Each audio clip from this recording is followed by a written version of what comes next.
Meeting Gujarati સાથે હું છું શ્રુતિ શાહ અને સમાચાર સુપરફાસ્ટથી શરૂઆત કરીશું, પરંતુ તેની પહેલા એક સૌથી મોટા બ્રેકિંગ આવી રહ્યા છે। ભર શિયાળે રાજકોટનું બસ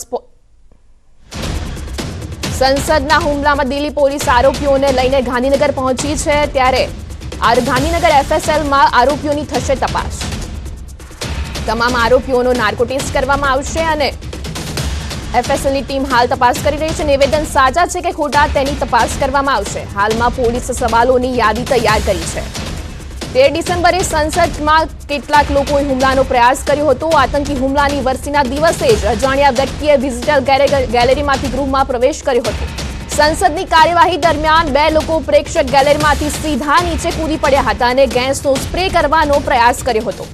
અચાનક ઘૂસી આવેલા લોકોને તાત્કાલિક પકડી લેવામાં આવ્યા હતા અને પકડાયેલા 2 લોકો પાસેથી ટીયર ગેસના સેલ મળ્યા હતા। આ કેસમાં નીલમ અને અમોલ શિંદે નામના 2 યુવાનોને પકડવામાં આવ્યા હતા અને હાલ બંને આરોપીઓને ગાંધીનગર લાવવામાં આવ્યા છે।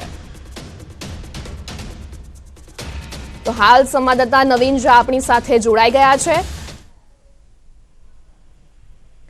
જી નવીન, સંસદમાં હુમલા મામલે 2 આરોપીઓને ગાંધીનગર લાવવામાં આવ્યા છે, ને શું છે વધુ વિગતો?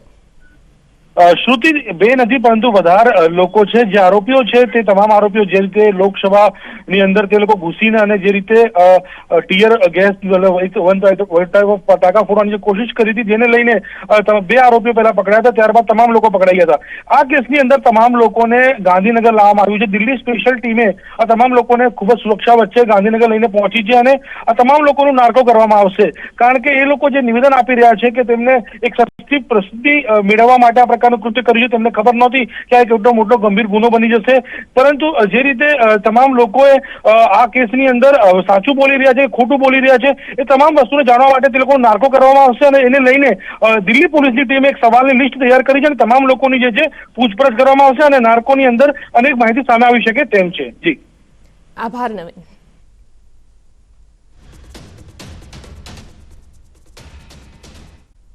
હવે